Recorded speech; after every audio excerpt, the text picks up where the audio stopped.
தொடக்கத்துலேருந்தே அரசு பள்ளியில் தான் படிச்சுக்கிட்டே இருக்கிறோம். கல்லூரியும் நம்ம அரசு கல்லூரியில் தான் படிச்சிருக்கோம். ஐஏஎஸ் ஆகணும் அப்படிங்கிற அந்த கனவு எப்போ உங்களுக்குள்ளே வந்தது? நான் வாழ்க்கையில் ஏதாவது ஒரு வகையில் பொருளாதார ரீதியாக சமூக ரீதியாக உயர்நிலைக்கு வரணும்னு யோசிக்கிறேன். அந்த உயர்நிலை சமூக ரீதியாக பொருளாதார ரீதியாக வர்றதுக்கு மருத்துவம் தான் வழின்றத ஒரு வழியில் நினச்சிட்டு இருந்தேன். ரெண்டாவது கலெக்டரை பார்த்தாக்க அப்புறம் சரி கலெக்டரானால் கூட இந்த எல்லாமே சமூக பொருளாதார அந்தஸ்தும் கிடைக்கும், மக்களுக்கு சேவையும் பண்ண முடியுன்ற ஒரு நம்பிக்கை வந்தது. பொதுவாக ஆங்கிலம் கூட அவ்வளோவா பேசவோ படிக்கவோ தெரியாது. எப்படி படிக்க போகிறோன்றது ஒரு எட்டாக்கணியாக தான் இருந்தது. பட் ஒரு விஷயம் மட்டும் எனக்கு தெரிஞ்சது, நம்ம ஒரு அட்டெம்ப்ட் பண்ணி தோத்தா பரவாயில்ல, ஆனால் அட்டெம்ப்டே பண்ணாமல் தோக்குறது நல்லது கிடையாது. ஒரு பொருளாதாரத்தில் ஒரு அந்தஸ்துக்குரிய ஒரு பதவியில் இருக்கணும் அப்படின்னு ஆசைப்பட்டிருந்தீங்க. மருத்துவரும் ஆயாச்சு அப்படின்னு. ஆனால் அதோட தன்னிறைவு பெறாமல் இல்லை நம்ம ஐஏஎஸ் ஆகியே தீரணும் அப்படிங்கிற அந்த ஃபயர் உள்ளுக்குள்ளே வந்தது இல்லைங்களா? நம்மளை மாதிரி ஒரு இளைஞர்களுக்கு ஏற்பட்ட ஒரு பாதிப்பு இன்னும் பல ஆயிரம் இளைஞர்களுக்கு ஏற்பட்டுட்டு தான் இருக்குது. அதை தடுக்கணும்னா நம்ம ஒரு ஆட்சி பணியில் தான் செய்யணுன்ற ஒரு வெறி எனக்கு உருவாச்சு. ஸோ அன்றைக்கி தான் ஆசை வெறும் ஆசையாக இருந்த ஒரு கனவு ஒரு லட்சியமாக மாறி. வெறும் ஐஏஎஸ் ஆகிறது மட்டும் என்னுடைய சாதனையாக நினைக்கிறதில்ல. என்னைய மாதிரி இன்னும் பல இளைஞர்களையும் பல மாணவர்களையும் ஊக்கப்படுத்தி அவர்களை கூட ஒரு நல்ல வழிக்கு ஏற்படுத்தணுன்ற ஒரு எண்ணம் எனக்குள்ளே இருந்துகிட்டே தான் இருந்தது. அதன் மூலம் பெல்லாரியில் மிஷன் ஃபார் எஜுகேஷன் சொல்லிட்டு ஒரு திட்டத்தை ஆரம்பித்தோம். ஆட்சி பணிக்குள்ளே வந்த உடனே கலெக்டராக வரவும் முதல்ல பெல்லாரி தான். பெல்லாரி டிஸ்ட்ரிக்ட் அந்த பகுதியை பயங்கரமாக law and order, illegal mining, இந்த மாதிரி ரொம்ப சேலஞ்சிங்கான ஒரு போஸ்ட். பொதுவாக இந்த குழந்தைகள் ஸ்கூலுக்கு வராமல் இருந்தாங்க, ட்ராப் அவுட் நிறையா இருந்தது. ஏன்னா இல்லீகல் மைனிங்கில் அங்கங்கே வேலைக்கு போயிட்டு குழந்தைகள், சிறுவர் தொழிலாளர்கள் எல்லாருமே திருப்பி வர வைக்கணும் ஸ்கூலுக்கு தான் அடிப்படையில் அவங்களுக்கு ஏதோ ஒரு ஊக்கத்தொகை கொடுக்கணும்னு சொல்லிட்டு இந்த கனிம வளங்களை எடுத்து யூஸ் பண்ணிட்டு இருந்த நிறுவனங்களுக்கு வரி போட்டோம். அந்த திட்டத்தின் மூலம் கிட்டத்தட்ட ஒரு 2000 கோடி ரூபாய் பணத்தை அரசாங்கத்திற்கு கனிம கம்பெனிகளில் கட்ட வச்சோம். நீங்கள் பெங்களூரு குடிநீர் வடிகால் வாரிய தலைவரானதுக்கு பிறகு தண்ணீர் பற்றாக்குறை இஷ்யூ வந்தது இல்லையா சார்? இது ஒரு இக்கட்டான ஒரு சூழலில் உங்களை அந்த பதவியில் உட்கார வைக்கிறாங்க. ஸோ அப்போ நம்ம புதுசாக நீரை கொண்டு வர முடியாது. கிட்டத்தட்ட 200 நாளைக்கு மழையே இல்லாத ஒரு சூழ்நிலை. அந்த சூழ்நிலையில் எங்கேருந்து தண்ணியை கொண்டு வருது? அதனால் இருக்கிற நீரை தான் யூஸ் பண்ணுன்றது ஒரு பஞ்சசூத்ரான்ற ஒரு ஃபார்முலாவை கண்டுபிடிச்சோம்.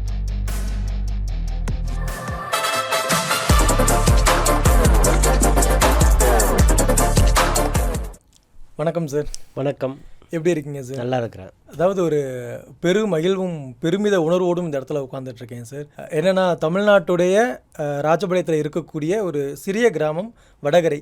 அந்த கிராமத்தில் இருந்து ஒரு பொருளாதாரத்துலேயுமே ரொம்ப பின்தங்கிய ஒரு கிராமத்தில் இருந்து இன்றைக்கி பெங்களூர் மாதிரியான ஒரு ஹைடெக் சிட்டியவே கலக்கிட்டு இருக்கீங்க. மருத்துவராகவும் சரி, ஐஏஎஸ் அதிகாரியாகவும் சரி, இப்போது பெங்களூர் குடிநீர் வடிகால் வாரியத்தின் தலைவராகவும் உங்களுடைய பணி ரொம்ப சூப்பராக போயிட்டுருக்கு. அந்த ஜேர்னி பற்றி சொல்லுங்கள் சார். கண்டிப்பாக. நீங்கள் சொன்ன மாதிரி நான் தமிழ்நாட்டில் இருக்கிற ராஜபாளையம் பக்கத்தில் இருக்கிற வடகரை என்ற கிராமத்தில் தான் பிறந்தேன்.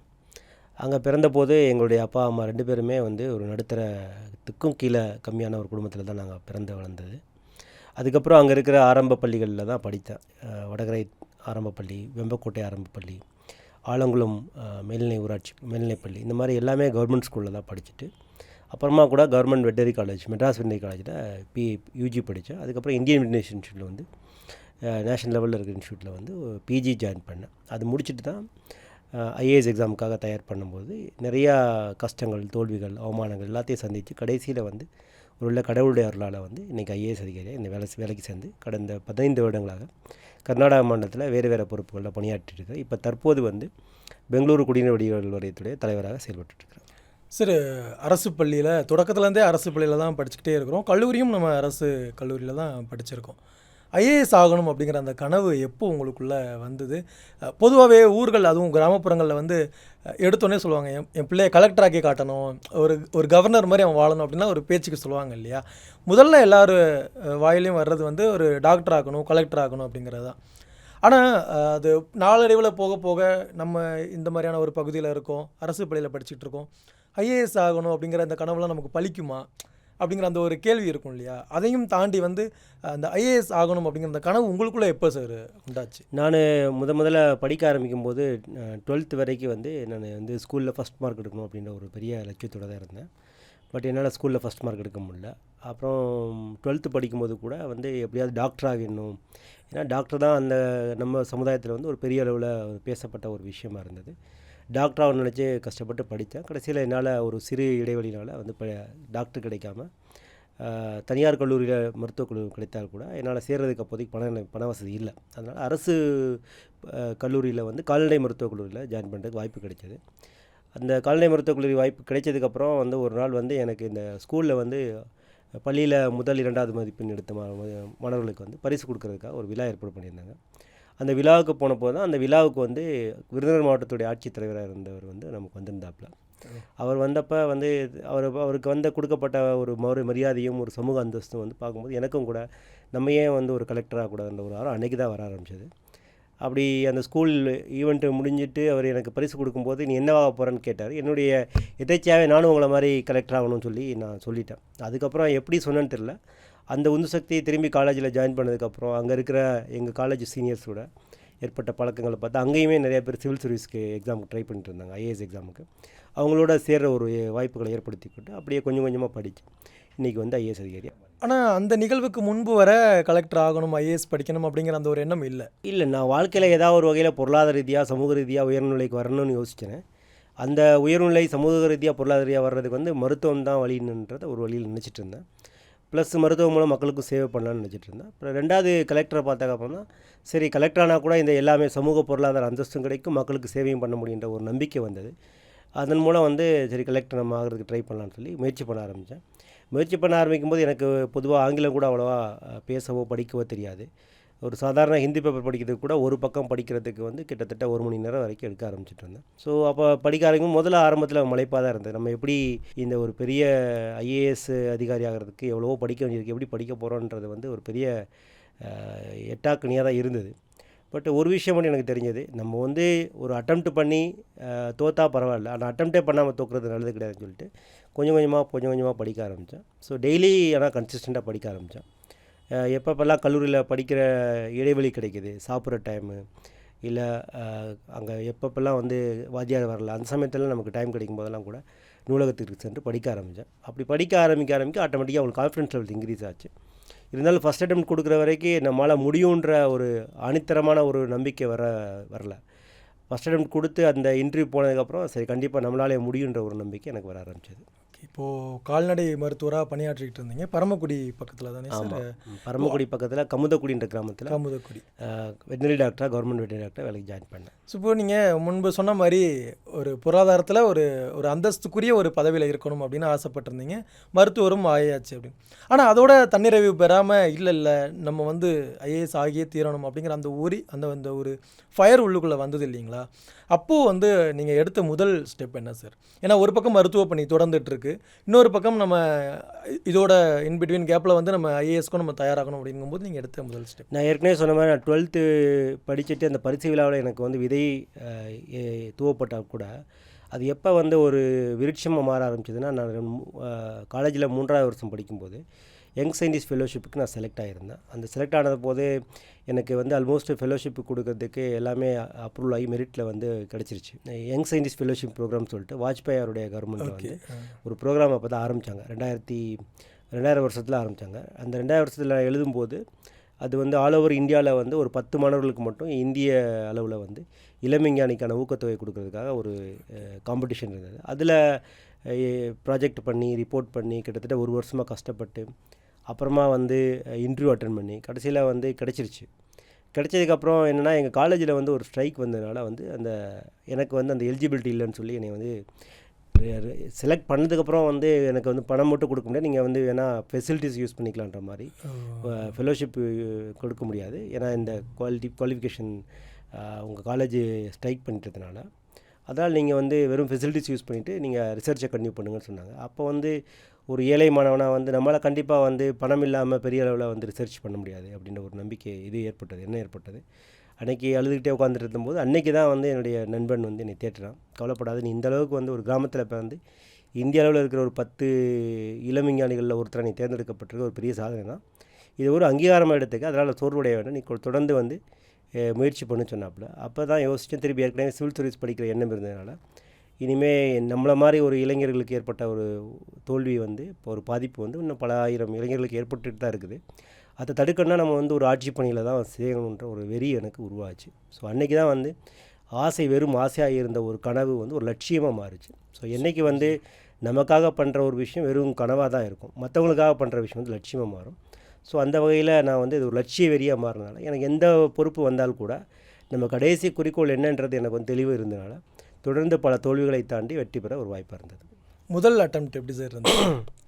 முதல் அட்டெம்ப்ட் கிட்டத்தட்ட வந்து ப்ரிலிம்ஸ் எழுதி முடிச்ச உடனே பாஸ் பண்ணிடுவோன்ற நம்பிக்கை இருந்தது. பட் ஆனால் மெயின்ஸ் எக்ஸாமினேஷன் சிவில் சர்வீஸில் வந்து 2 ஸ்டேஜ் இருக்குது. மெயின்ஸ் எக்ஸாமினேஷனுக்கு வந்து அந்தளவுக்கு ப்ரிப்பேர் ஆகலை.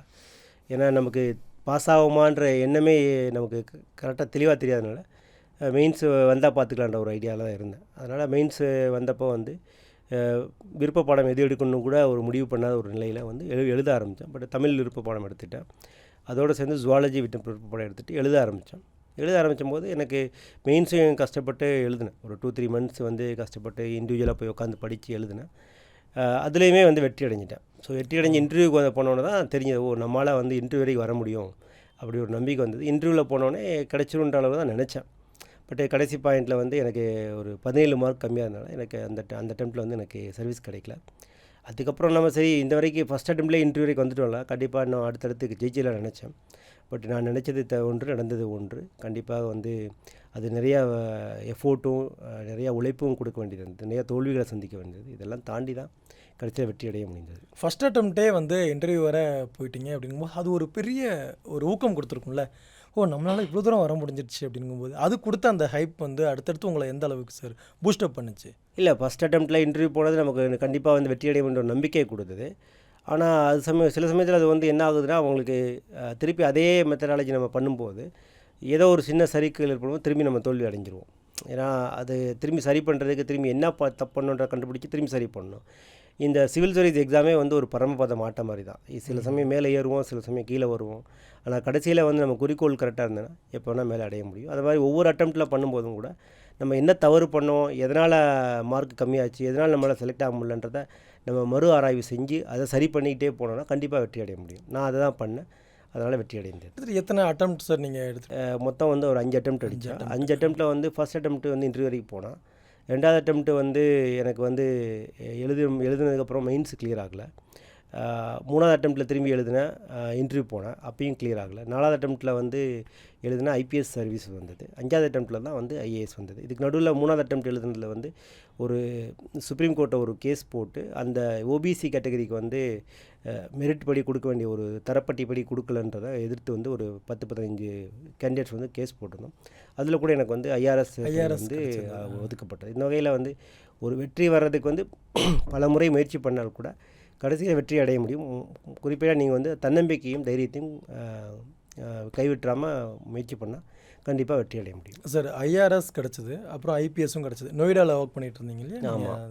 ஸோ இப்போ ஆல்ரெடி 2 முறை நம்ம வந்து கிட்ட போயிட்டோம், அதை செலக்ட் ஆகி உள்ளே போய் ஒர்க் பண்ணிக்கிட்டு இருக்கும்போது இல்லை ஐஏஎஸ் தான் எனக்கு வேணும் அப்படிங்கிற அந்த உறுதிப்பாடு எதனால சார்? அதான் ஏற்கனவே சொன்ன மாதிரி எனக்கு வந்து இந்த ஐபிஎஸ் சர்வீஸுமே நல்ல சர்வீஸ் தான். ஏன்னா ஐபிஎஸ்சில் வந்து உங்களுக்கு வந்து போலீஸாக வந்து நிறையா விஷயங்களை பண்ண முடியும். பொதுவாக என்னுடைய ஐபிஎஸ்சில் வந்து எனக்கு டேரக்டர் வந்து விஜயகுமார் ஐபிஎஸ் சார் இருந்தார், நேஷ்னல் போலீஸ் அகாடமியில் வந்து. அவரை பார்க்கும்போது ரொம்ப இன்ஸ்பிரேஷனாக இருந்தது. நம்மளும் இந்த மாதிரி ஒரு நல்ல ஐபிஎஸ் ஆஃபீஸர் ஆகி நல்லா சேவை பண்ண முடியும்னு நம்பிக்கை எனக்கு இருந்தது. பட் இருந்தாலும் என்னோடய அடிப்படை கனவு வந்து ஒரு ஆட்சி முறையில் வந்து ஏற்படுகின்ற மாற்றத்தின் மூலம் ஏழை எளிய குழந்தைகளுக்கும் மாணவர்களுக்கும் வந்து ஒரு தாக்கத்தை ஏற்படுத்தணுன்ற வந்து எனக்கு எண்ணம் ரொம்ப அடிப்படையில் இருந்தனால, அதுக்கு ஐஏஎஸ் தான் அதிக வாய்ப்பு இருந்தனால அந்த ஐஏஎஸ் கண்டிப்பாக ஆகணுன்ற ஒரு ஊக்கத்தோடு நான் படிக்க ஆரம்பித்தேன். அதனால் எல்லா சர்வீஸ் கிடைச்சாலும் கூட அல்டிமேட்டாக வந்து இந்த சர்வீஸ்க்கு போய் இதன் மூலம் வந்து நம்ம மாற்றத்தை ஏற்படுத்தணுன்ற என்னுடைய அடிப்படை நோக்கம் இருந்ததுனால என்னுடைய ஜேர்னி வந்து கன்டினியூ பண்ண முடிஞ்சது. அந்த நோக்கம் வந்து ஜெயிச்சிடுச்சு. ஐஏஎஸ் அதிகாரி ஆகிட்டோம். அந்த ஊரில் அந்த தீப்பெட்டி வேலை பார்த்துட்டு இருந்த அந்த குட்டி பையனுக்குள்ளே இருந்த அந்த எண்ணம் இருக்கு இல்லையா, அது இப்போது நிறைவேறிடுச்சு. அப்படிங்கும்போது பழைய விஷயங்களை திரும்பி பார்க்கும்போது என்ன சார் தோணுச்சு உங்களுக்கு? நான் என்ன நினைக்கிறேன்னா, வெறும் ஐஏஎஸ் ஆகிறது மட்டும் என்னுடைய சாதனையாக நான் கருதலை. என்னைய மாதிரி இன்னும் பல இளைஞர்களையும் பல மாணவர்களையும் ஊக்கப்படுத்தி அவர்களை கூட வந்து ஒரு நல்ல வழிக்கு ஏற்படுத்தணுன்ற ஒரு எண்ணம் எனக்குள்ளே இருந்துகிட்டே தான் இருந்தது. அதனால தான் நான் கலெக்டர் ஆனப்போ கூட வந்து வெறும் நான் வாழ்க்கையில் முன்னேறிட்டேன், நான் நல்லா இருக்கிறேன்ற மட்டும் சாதனை கிடையாது. நம்மளால் எத்தனை பேருக்கு தாக்கத்தை ஏற்படுத்துகிறோம், நம்மளால் எத்தனை பேருக்கு நார்மலியான வாழ்க்கையில் தாக்கத்தை ஏற்படுத்துகிறோன்னு சொல்லி அதுக்கான முயற்சிகளை ஏற்படுத்துகிறோம். அதன் மூலம் பெல்லாரியில் வந்து மிஷன் ஃபார் எஜுகேஷன் சொல்லிட்டு ஒரு திட்டத்தை ஆரம்பித்தோம். அது வந்து அடிப்படையில் வந்து பெல்லாரி வந்து ஒரு கனிம வளங்கள் அதிகமாக இருக்கிற பகுதி. அங்கே இருக்கிற கனிம வளங்கள் வந்து சட்டத்திற்கு புறமான வகையில் வந்து சூறையாடப்பட்டதுனால அங்கே இருக்கிற மக்கள், அடித்தட்டு மக்களுடைய வாழ்க்கை பொருளாதார அமைப்பும் சமூக அமைப்பும் பெருமளவில் உருக்குலைக்கப்பட்டது. அந்த சூழ்நிலை தான் என்னை வந்து அங்கே கலெக்டராக போட்டுறாங்க. ஸோ அந்த மாதிரி ஒரு மறு சீரமைப்பு ஒரு பகுதி பணி தான் ஒரு பெரிய பணியாக இருந்தது. நீங்கள் ஆட்சி பணிக்குள்ளே வந்த உடனே கலெக்டராக வரவும் முதல்ல பெல்லாரி தான்? பெல்லாரி டிஸ்ட்ரிக்டுடைய கலெக்டராக நான் வந்து போஸ்டிங் ஜாயின் பண்ணேன். ஏன்னா அங்கே நான் ஏற்கனவே ஐபிஎஸ் பதவியில் இருந்தனால அந்த பகுதியை வந்து பயங்கரமாக லா அண்ட் ஆர்டரு, ஓகே. இந்த மாதிரி இல்லீகல் மைனிங், இந்த மாதிரி ரொம்ப சேலஞ்சிங்கான ஒரு போஸ்ட்டு. அதெல்லாம் அதுக்கு சூட் ஆகும்னு சொல்லி கவர்மெண்ட் வந்து அப்போ போட்டாங்க. நான் போனதுக்கப்புறம் வந்து அங்கே இருக்கிற பெல்லாரி மாவட்டம் வந்து மாநிலத்திலே வந்து கடைசி மாநிலமாக கல்வி நிலையில் பின்தங்கிய நிலைமையில் இருந்தது. ஒரு வகையில் இல்லீகல் மைனிங், இன்னொரு பக்கம் கல்வியில் பின்தங்கிய நிலை. இதை வந்து சரிப்படுத்தினா கல்வியின் மூலம் தான் சரிப்படுத்த முடியும் நான் நம்புகிறேன். ஏன்னா நான் வந்து விருதுநகர் மாவட்டம் காமராஜர் பிறந்த ஒரு ஊர்லேருந்து வந்திருக்கிறேன். அதனால் எனக்கு கல்வியினால தான் வந்து தமிழகம் முன்னேறி இருக்கிறதுனால கல்வி அமைப்பை சரி செய்தால் மட்டும்தான் பெல்லாரி மாவட்டத்தை முன்னிலைப்படுத்த முடியும் நான் வந்து அடிப்படையில் நம்புகிறேன். ஏன்னா என்னுடைய தனிப்பட்ட வாழ்க்கையில் கூட கல்வினால தான் நான் இந்தளவுக்கு வந்திருக்கிறேன். ஸோ கல்வி தான் முக்கியன்றதை நான் வெகுவாகவே உணர்ந்திருந்தேன். அதில் கல்வியில் வந்து பெல்லாரி மாவட்டத்தை வந்து முன்னேற்றணுன்றதுக்காக ஒரு பல மாதிரியான திட்டங்கள்லாம் போட்டோம். அதில் ஒரு திட்டம் தான் இந்த வித்யார்த்தி விலக்குன்ற ஒரு திட்டம். அந்த திட்டம் வந்து பொதுவாக இந்த குழந்தைகள் வந்து ஸ்கூலுக்கு வராமல் இருந்தாங்க. ட்ராப் அவுட் நிறையா இருந்தது. ஏன்னா இல்லீகல் மைனிங்கில் அங்கங்கே வேலைக்கு போயிட்டு குழந்தைகள், ஏ வேலையை பார்க்குற சிறுவர் தொழிலாளர்கள் எல்லாருமே வந்து திருப்பி வந்து வர வைக்கணும் ஸ்கூலுக்குன்னா வந்து அடிப்படையில் அவங்களுக்கு வந்து ஏதோ ஒரு ஊக்கத்தொகை கொடுக்கணும்னு சொல்லிட்டு தான் இந்த கனிம வளங்களை எடுத்து யூஸ் பண்ணிகிட்டு இருந்த நிறுவனங்களுக்கு வந்து ஒரு வரி போட்டோம். டிஸ்ட்ரிக்ட் மினரல் ஃபண்டுன்னு சொல்லிட்டு அப்போ தான் வந்து ரூல்ஸ் சென்ட்ரல் கவர்மெண்ட் வந்து ஃபார்முலேட் பண்ணிட்டுருந்தாங்க. அந்த ரூல்ஸை வந்து நம்ம ஸ்டேட்டில் இம்ப்ளிமெண்ட் பண்ண சொல்லி அந்த ரூல்ஸை எடுத்துகிட்டு வந்து ஸ்டேட் கவர்மெண்ட்டில் கொடுத்து அப்ரூவ் பண்ணி அதை திரும்பி முதல்ல வந்து ஏன்னா பெல்லாரி தான் அதிகமாக இருக்கிற கனிம வளங்கள் இருக்குது இல்லையா, அங்கே இருக்கிற கனிம வளங்கள்லேருந்து இந்த டிஸ்ட்ரிக்ட் மினரல் ஃபண்டை கலெக்ட் பண்ணுறதுக்கு ஒரு திட்டம் போட்டு அந்த திட்டத்தின் மூலம் வந்து கிட்டத்தட்ட ஒரு 2000 கோடி ரூபாய் வந்து பணத்தை வந்து அரசாங்கத்திற்கு வந்து கனிம கம்பெனிகளில் வந்து கட்ட வச்சோம். நம்ம மதுரையில் வந்து எப்படி கனிம நடந்தது அந்த மாதிரி இதை வந்து முறைப்படுத்துறதுக்காக வந்து பண்ணி அதன் மூலம் வந்து அந்த வருவாயின் மூலம் வந்து அங்கே இருக்கிற ஸ்கூல்கள் இருக்கிற கட்டமைப்புகள், அடிப்படை வசதிகள், அங்கே இருக்கிற டீச்சர்களை வந்து அதிகமாக அப்பாயின்மெண்ட் பண்ணுறது, ப்ளஸ் மாணவர்களுக்கு ஊக்கத்தொகை. மாணவர்களுக்கு வந்து கிட்டத்தட்ட 62,000 மாணவர்களுக்கு மேலே வந்து அரசு பள்ளியில் படித்துட்டு இருந்த மாணவர்களுக்கு வந்து வருடந்தோறும் ஊக்கத்தொகை கொடுக்குற ஒரு திட்டத்தை ஏற்படுத்தணும். அந்த திட்டமும் வந்து நல்ல அந்த திட்டம் வந்து ஒரு பெரிய அளவில் பலன் கொடுத்தது. அதன் மூலம் வந்து பெல்லாரி மாவட்டம் வந்து கிட்டத்தட்ட ஒரு வருஷத்துக்குள்ளேயே வந்து என்ரோல்மெண்ட்டும் 100% ஆச்சு, அட்டண்டன்ஸும் வந்து 98% ஆச்சு. ரிசல்ட்டுமே நல்லா வந்து டாப் 5 ரேங்க்கில் வந்து பெல்லாரி மாவட்டம் வர ஆரம்பிச்சது. இதை வந்து பாராட்டி இந்த மாதிரி எல்லா நாடு முழுக்க இருக்கிற கனிம வளங்கள் இருக்கிற பகுதிகளில் இருக்கிற எல்லா மாவட்டங்களும் இந்த மாடலை ஃபாலோ பண்ண சொல்லி இந்த ஸ்கீமுக்கு மத்திய அரசு கூட விருது அறிவித்தது. அப்போ நான் ரியலைஸ் பண்ணேன். ஏன்னா நான் ஒரு மாணவனாக ஒரு வித்தியார்த்தினா ஸ்டூடெண்ட்னு அர்த்தம். ஒரு மாணவனாக எனக்கு ஏற்பட்ட ஒரு கஷ்டமான சூழ்நிலையிலேருந்து ஒரு கலெக்டராக மாதிரி இந்த மாதிரி ஏகப்பட்ட மாணவர்களுக்கு வந்து என்னால் ஒரு உதவி செய்ய முடியுதுனால உதவித்தொகை ஒரு மறுக்கப்பட்ட ஒரு மாணவன் உதவித்தொகை கொடுக்கின்ற ஒரு பொசிஷனுக்கு வர்றதை வந்து ஒரு நல்ல நிலையாக தான் நான் பார்க்குறேன். அதன் மூலம் எனக்கு வந்து ஒரு பர்சனலாக சாட்டிஸ்ஃபேக்ஷன் இருக்குது. பட் இன்னும் கூட நிறையா பண்ண வாய்ப்புகள் இருக்குது. சட்டத்தில் வந்து மற்றும் சமூக அமைப்பில் வந்து நிறையா மாற்றங்களை கொண்டு வர வேண்டியிருக்குது. அந்த மாற்றங்களை கொண்டு வந்தால் தான் ஏழை எளிய நடுத்தர மக்களுடைய பொருளாதார சமூக மேம்பாடுகளை நம்ம கொண்டு வர முடியுன்ற நான் ரொம்ப ஆழமாக நம்புகிறேன். அதற்கு வந்து ஆட்சியில் வந்து படுகின்ற சீர்திருத்தங்கள் ரொம்ப முக்கியமானவை. அதனால் எந்த துறைக்கு போனாலும் கூட அந்த துறையில் இருக்கிற சீரமைப்பை பண்ணி அந்த துறையின் மூலம் மக்களுக்கு வந்து என்னால் முடிஞ்சதை நான் பண்ணிகிட்ருக்கிறேன். அதன் மூலம் எனக்கு ஒரு ஆத்ம திருப்தி கிடைக்கிது. நிச்சயமாக சார், நீங்கள் சொல்லிட்டு இருந்தீங்க எந்த துறைக்கு போனாலும் அதில் வந்து சிறப்பாக பணியாற்றணும் அப்படின்னு சொல்லிட்டு. நீங்கள் அதுக்கு அடுத்து வந்து சுற்றுலாத்துறை இயக்குனராகவும் பணியாற்றியிருக்கீங்க. அந்த டைமில் வந்து தமிழை வந்து ஊக்கப்படுத்தணும், தமிழை எல்லோரும் கற்றுக்கணும் அப்படின்னு சொல்லிட்டு 1 கோடி பேருக்கு தமிழ் கற்றுக் கொடுக்கப்படும் அப்படிங்கிற அந்த ஒரு இலக்க மையமாக வச்சு செயல்பட்டு இருந்தீங்க. அந்த பீரியடாக எப்படி சார் இருந்தது உங்களுக்கு? உங்களுடைய அந்த ஆசையை நிறைவேறதுக்கான அந்த சுற்றுலாத்துறை சேர்ந்த போது எனக்கு நிறையா வெளிநாடுகளுக்கு சுற்றுப்பயணம் செய்கின்ற ஒரு வாய்ப்பு கிடைத்தது. அங்கு சென்ற போது ஜெர்மனி போன்ற நகரங்களுக்கு நாடுகளுக்கு சென்ற போது அங்கே இருக்கின்ற தமிழக இளைஞர்கள், தமிழக குடி மக்களோட நான் உரையாடுற ஒரு வாய்ப்பு கிடைத்தது.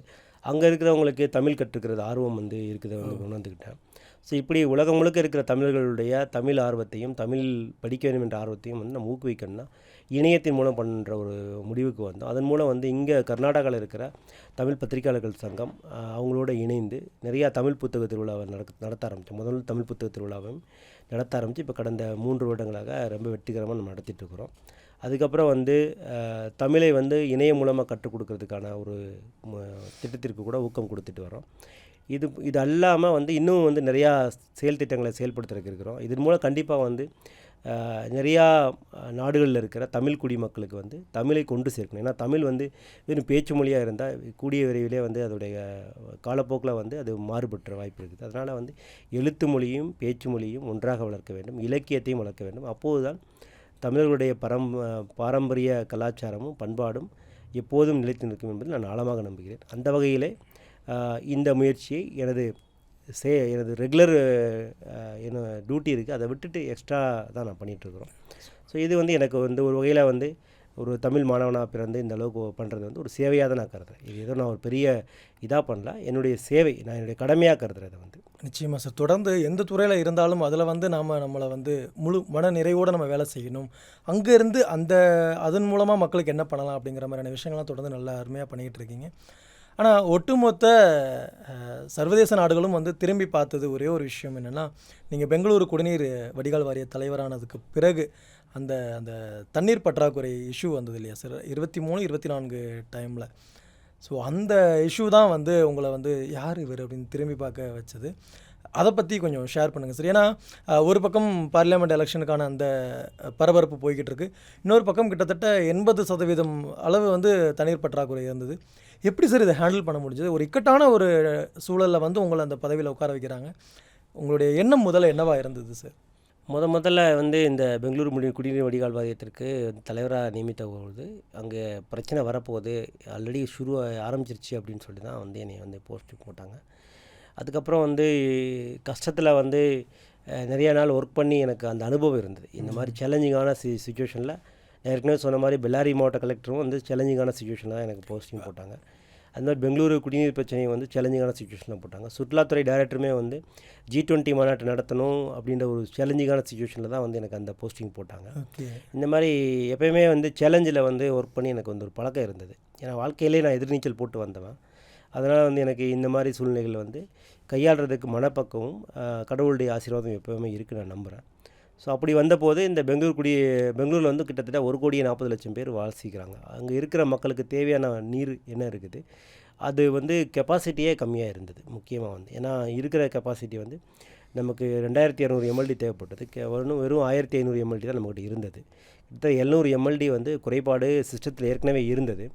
அதோடு சேர்த்து இந்த நிலத்தடி நீரை தான் அதிகமாக நம்பிட்டு இருந்தது. அதனால் நிலத்தடி நீரும் வந்து மழை காலத்தினால வந்து மழை பொய்த்து போனதுனால நிலத்தடி நீருமே வந்து அதிகமாக வற்றி போச்சு. ஸோ இந்த நிலத்தடி நீர் கேப் என்ன வந்து கொடுத்துட்டு இருந்ததோ அதோடைய கேப்னால் வந்து பெரிய அளவில் வந்து நிலத்தடி நீர் வந்து குறைவு ஏற்பட்டதுனால தண்ணீர் பற்றாக்குறை பெரிய அளவில் ஆகிடுச்சு. அந்த சமயத்தில் தான் எனக்கு போஸ்டிங் போட்டாங்க. ஸோ அப்போ வந்து நம்ம புதுசாக நீரை கொண்டு வர முடியாது. கிட்டத்தட்ட 200 நாளைக்கு மழையே இல்லாத ஒரு சூழ்நிலை.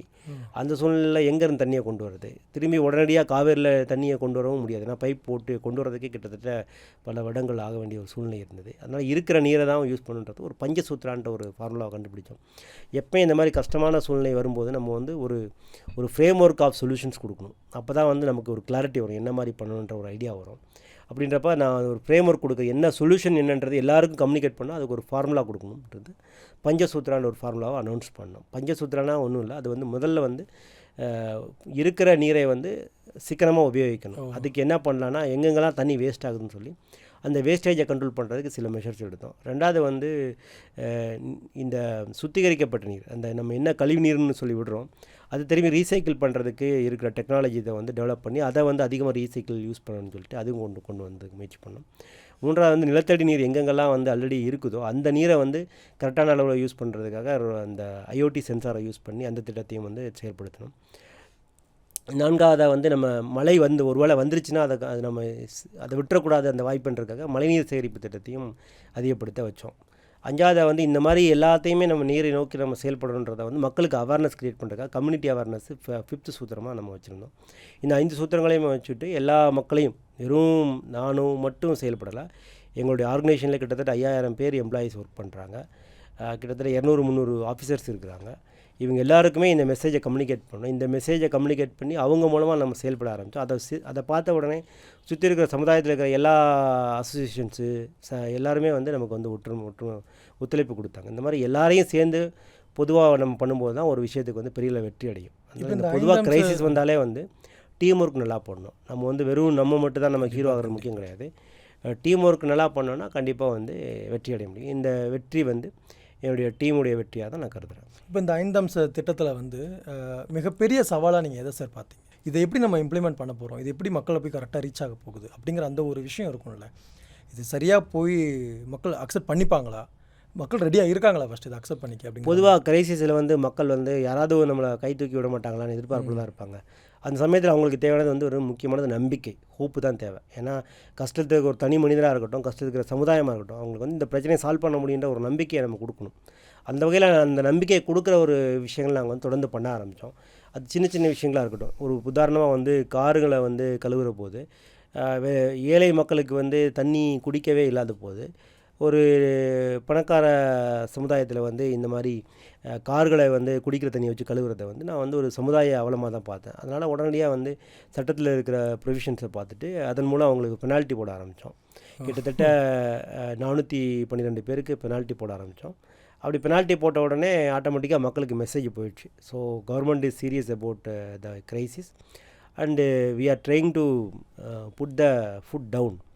அதாவது இந்த இருப்பவர்களுக்கும் இல்லாதவர்களுக்கும் நடுவில் இருக்கிற இந்த ஏற்றத்தாழ்வை வந்து சரி பண்ணுறதுக்கு வந்து கவர்மெண்ட் வந்து சீரியஸாக இருக்குன்ற மெசேஜ் வந்து போக ஆரம்பிச்சது. அப்புறம் மக்களுமே வந்து ஒரு சாதாரணமாக நம்ம ரெகுலராக பண்ணிகிட்டு இருக்க ஒரு தண்ணியை வச்சு கார் கழுவுற ஒரு விஷயத்துக்கு பெனால்ட்டி போடுறாங்கன்றப்ப ஜென்ரலாக கொஞ்சம் பேர் எதிர்க்க ஆரம்பித்தாங்க. ஆனால் வந்து மற்ற பெரும்பான்மையான மக்கள்கிட்ட வந்து வரவேற்பு இருந்தனால அவங்களும் வந்து இது நியாயமானதாக தான் பார்த்தாங்க. ப்ளஸ் வந்து இதனால் வந்து மக்கள்கிட்ட வந்து கான்சியஸ்னஸ்ஸாக நம்ம வந்து தண்ணியை வந்து வேஸ்ட் பண்ணக்கூடாதுன்னு ஒரு கான்சியஸ்னஸை ஏற்படுத்த முடியுது. இந்த தண்ணியை கார் கழுவுறதை தடுத்ததுனால மட்டும் பிரச்சனை சால்வ் ஆகாது.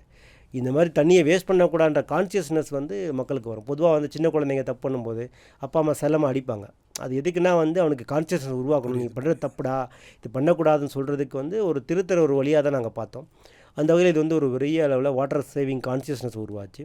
அதுக்கப்புறம் ரெண்டாவது வந்து ஏரேட்டர்ன்ற ஒரு டிவைஸை வந்து யூஸ் பண்ணுறதுக்கு வந்து பொதுவாக வந்து தண்ணி எங்கெங்கெல்லாம் வீணாக போகுதுன்னு நம்ம பார்க்கும்போது பொது இடங்களில் வர தண்ணி வந்து மக்கள் ரொம்ப அதிகமாகவே வேஸ்ட் பண்ணுறாங்க. ஏன்னா அவங்க கையிலேருந்து காசு கொடுக்க போகுது. உதாரணத்துக்கு வந்து ஒரு ஹோட்டல் போனீங்கன்னா கை கழுவுறப்ப அவங்க வந்து அதை வந்து கான்சியஸ்னஸாக கழுவ மாட்டாங்க. ஸோ நிறைய தண்ணியை திறந்து விட்ருவாங்க.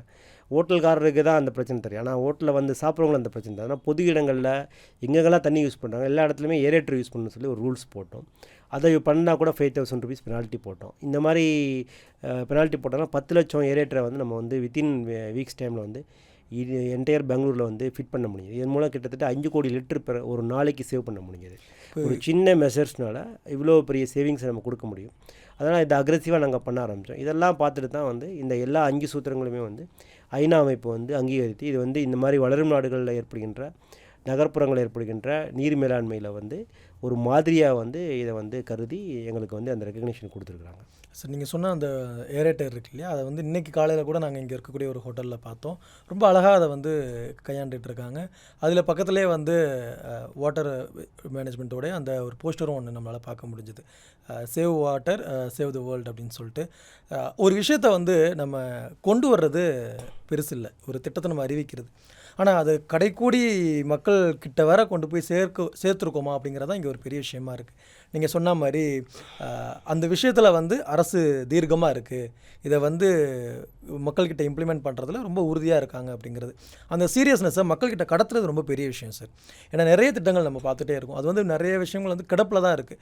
ஆனால் மக்கள் வந்து முழு மனசாக அதை ஏற்றுக்கிட்டு அவங்களுக்கு அதை புரிய வைக்கக்கூடிய அந்த சுச்சுவேஷன் இருக்குல்ல சார், அதை எப்படி சார் நீங்கள் ஹேண்டில் பண்ணீங்க? பொதுவாக வந்து சமுதாய அமைப்பில் வந்து நிறையா இன்ஃப்ளூயன்சர்ஸ் இருக்கிறாங்க. நம்ம வந்து என்ன நினைக்கிறோம், வெறும் அதிகாரத்தை மட்டுமே பயன்படுத்தி தான் வந்து ஒரு விஷயத்தை சால்வ் பண்ணணும்னு நினைக்கிறதுனால தான் நிறையா சமயத்தில் வந்து மக்கள் வந்து அதிகாரத்துக்கு எதிராக வந்து திரும்புகிறாங்க. அப்படி பண்ணும்போது ஒரு பொது அமைப்பில் வந்து ஒரு ஆட்சி நிர்வாகத்தில் வந்து வெற்றி அடைய முடியாது. என்னுடைய அனுபவத்தில் வந்து எப்போயுமே வந்து இந்த அதிகாரம் வந்து மக்களுக்காக பயன்படுத்தப்படுகின்றதை மக்கள் உணர்ந்தால் மட்டும்தான் அந்த அதிகாரம் வந்து வெற்றி அடைய முடியும். அடக்குமுறையினால் எந்த ஒரு அமைப்பையுமே கட்டுப்படுத்த முடியாது. அந்த வகையில் வந்து நம்ம திட்டங்களை வந்து கொண்டு போகும்போது வெறும் அரசு அதிகாரிகள் அரசு ஊழியர்கள் மட்டும் இல்லாமல் நம்ம வந்து அங்கங்கே இருக்கிற ஒரு வார்டு ஏரியாலையும் வந்து ஜல்மித்ராஸ் அப்படின்றத ஐடென்டிஃபை பண்ணோம். அதாவது வந்து ஒரு ஊரில் போனீங்கன்னா ஒரு வார்டில் போனீங்கன்னா ஒரு 100 பேர் இருந்தாங்கன்னா அங்கே 2 பேருக்கு வந்து இந்த மாதிரி பப்ளிக் கான்சியஸ்னஸ் இருக்கும். இந்த வாட்டர் சேவ் பண்ணணும், இல்லை மக்கள் நல்லா இருக்கணுன்ற மாதிரி ஓரளவுக்கு அங்கே லோக்கல் லீடர்ஸாக இருப்பாங்க. அவங்களெல்லாம் நாங்கள் வந்து ஜல்மித்ராஸ் என்ரோல் பண்ண ஆரம்பித்தோம். கிட்டத்தட்ட வந்து பெங்களூரில் இருக்கிற 225 வார்டில் வந்து 9,000க்கு மேலே ஜலமித்ராஸை வந்து நாங்கள் வந்து ஒரு சிஸ்டத்தின் மூலம் சாஃப்ட்வேர் க்ரியேட் பண்ணி அவங்கள ப்ரொஃபைலை ரெடி பண்ணி அவங்களுக்கு நம்ம ட்ரைனிங் கொடுத்தோம். இந்த மாதிரி சமயத்தில் வந்து மக்களுக்கு கம்யூனிகேட் பண்ணுறதுக்கு. இப்போ நான் போய் ஒரு சாதாரண லோக்கலில் போய் சொன்னேன்னா வந்து ஒரு விஷயத்தை வந்து மக்கள் வந்து அதிகார அழுத்தமாக தான் பார்ப்பாங்க. இதே வந்து அங்கே இருக்கிற லோக்கலில் இருக்கிற அங்கே இன்ஃப்ளூயன்ஸில் இருக்கிற ஒரு பொது மக்களுடைய ஒருத்தராக இருக்கிற லோக்கல் லீடர் வந்து சொன்னார்னா அதை வந்து அது நல்ல விஷயமாக தான் பார்ப்பாங்க. அந்த வகையில் அவங்கள தான் நம்ம வந்து நம்மளுடைய ஃபோர்ஸ் மல்டிப்ளேயர்னு சொல்லுவோம். அவங்கள நம்ம அவங்கள தான் வந்து நம்ம வந்து இதில் வந்து ஒரு வழிகாட்டுதலை நம்ம யூஸ் பண்ண ஆரம்பித்தோம். அதனால் அவங்களுடைய ஒத்துழைப்பினால் வந்து ஆட்டோமேட்டிக்காக என்ன திட்டம் நம்ம ஏற்படுத்தினா கூட இந்த மெசேஜ் போகும்போது கரெக்டாக வந்து இது மக்களுக்கான திட்டம், மக்களுடைய நன்மைக்காக பண்ணுறதுன்றதை வந்து அவங்க கம்யூனிகேட் பண்ணும்போது ஆட்டோமேட்டிக் இது ஆம்ப்ளிஃபை ஆச்சு மெசேஜ் வந்து. அதன் மூலம் எல்லா திட்டங்களுக்குமே வந்து ஒரு பெரிய அளவில் வெற்றி அடைந்தது. இது மட்டும் இல்லாமல் வந்து கிட்டத்தட்ட 1780 குடிசைவாழ் பகுதிகளில் வந்து மக்களுக்கு வந்து இலவசமாக வந்து காவிரி நீர், பியூரான காவிரி நீரை வந்து 24x7 கொடுக்கறதுக்கு அங்கங்கே லோக்கல் மினி வாட்டர் சப்ளை ஸ்கீமையும் ஆரம்பித்தோம். இதனால் மக்கள் வந்து அடித்தட்டு மக்கள் வந்து பெரிய அளவில் வந்து எதுவுமே பொதுவாக தண்ணீர் பிரச்சனை என்ன ஆகும்னா, இவங்கெல்லாம் வந்து குடத்தை எடுத்துகிட்டு வந்து உட்காந்து சண்டை போடுறது, போராட்டம் பண்ணுறது பண்ணுவாங்க. அது பார்லிமெண்ட் எலெக்ஷன் சமயத்தில் இன்னும் அதிக சென்சிட்டிவ் வந்து, ஏன்னா பொலிட்டிக்கலி ரொம்ப ஹீட்டான ஒரு சுச்சுவேஷனில் வந்து இந்த தண்ணீர் பிரச்சனையை மையப்படுத்தி பெரிய அளவில் வந்து ஒரு போராட்டங்களை வந்து ஏற்படுத்த முடியும். ஆனால் போராட்டங்களை ஏற்படுத்தக்கூடிய மக்கள் யார், அடித்தட்ட மக்களில் வந்து நம்ம வந்து அவங்களுக்கான தேவைகளை வந்து கரெக்டாக வந்து சர்வீஸ் கொடுக்கும்போது அவங்க எல்லாருமே ஜலமண்டலி, பெங்களூர் குடிநீர் வடிகால் வரை நன்றாக தான் செயல்பட்டு இருக்குது. அவங்கள முடிஞ்ச இந்த தண்ணியில்லா சூழ்நிலையில் கூட நமக்கு வீட்டு வாசலில் வந்து தண்ணி கொடுக்குற வரைக்கும் அவங்க வந்து முயற்சி பண்ணுறாங்க. எங்களுடைய உழைப்பையும் எங்களுடைய டீமுடைய அர்ப்பணிப்பையும் வந்து மக்கள் புரிஞ்சுக்கிட்டாங்க. அதனால் வந்து பெரிய அளவில் ஒரு ஆரம்பத்தில் 1 or 2 days மட்டும்தான் கொஞ்சம் மக்கள் வந்து இது பண்ணாங்க, எதிர்ப்பு தெரிவித்தாங்க. ஆனால் அதுக்கப்புறம் நாளடைவில் வந்து நான் இப்போ செயல்படுத்த ஆரம்பிக்கும் போது ரொம்ப அளவில் பெரிய ஆதரவும் வெற்றியும் கிடைத்தது. அதுதான் இந்த திட்டத்துடைய வெற்றியை நான் பார்க்குறேன். இதனால தான் வந்து யுனைடெட் நேஷன் வந்து இதை வந்து ஒரு வெற்றியாக பார்க்குது. ஏன்னா வந்து பொதுவாக வந்து வளரும் நாடுகளில் வந்து சமூக பொருளாதார பிரச்சனைகளை மையமாக வைத்து வந்து பெரிய கிளர்ச்சிகளை ஏற்படுத்த முடியும். அந்த கிளர்ச்சிகள் ஆகாமல், போராட்டங்கள் ஆகாமல் ஒரு சுமூகமாக மக்களுடைய ஆதரவோடு ஒரு நெடுநாள திட்டமாக வந்து நம்ம செயல்படுத்தினால இது எல்லா நகர்ப்புற பகுதிகளிலையுமே இம்ப்ளிமெண்ட் பண்ண முடியும்னு ஐநா நிறுவனம் நம்புகிறது. ஆல்ரெடி பயன்பாட்டில் இருக்கக்கூடிய தண்ணீரை வந்து சிக்கனப்படுத்த ஆரம்பிச்சிட்டோம். இன்னொரு பக்கம் வந்து கர்நாடகத்தினுடைய பிரதான நதியாக இருக்கக்கூடிய காவிரியை எப்படி சார் நம்ம பயன்பாடுக்கு கொண்டு வந்தோம்? கிட்டத்தட்ட 4 கட்டங்களாக ஏற்கனவே நீர் வந்து கொடுத்துட்ருக்குறோம். பட் நான் ஏற்கனவே சொன்ன மாதிரி நமக்கு பெங்களூருக்கு தேவையான குடிநீர் 1,40,00,000 இன்னும் அதிகமாக இருக்குது. அதெல்லாம் என்னென்னா காவேரி 5வது கட்ட திட்டத்தை வந்து செயலூக்கம் செய்கிறோம். அது ஏற்கனவே வந்து பல சட்ட பிரச்சனைகளாலும் பல உள்கட்டமைப்பு பிரச்சனைகளாலும் வந்து பயங்கரமாக வந்து டிலே ஆகிட்டு இருந்தது. ஏன்னா இப்போ வந்து காசு இருக்கிறவங்க வந்து பிஸ்லரி வாட்ரு, இந்த மாதிரி அக்வாஃபினா வாட்டர், இந்த மாதிரி வேறு கம்பெனி வாட்டர்களை வந்து வாங்கி குடிச்சிட்டு போயிட்டே இருக்கிறாங்க. நம்ம அரசு நீரை நம்பி இருக்கிற மக்களுக்கு சுகாதாரமான தண்ணீரை கொடுக்குறோமா அப்படின்றது வந்து ஒரு கேள்விக்குறியாக இருந்தது. நான் நல்ல தண்ணி கொடுக்குறேன்னு சொல்கிறத வந்து நான் மட்டும் சொன்னால் பார்த்தாது, அது மேலே இருக்கிறவங்களும் பார்த்து மானிட்டர் பண்ணி சொல்லணும்.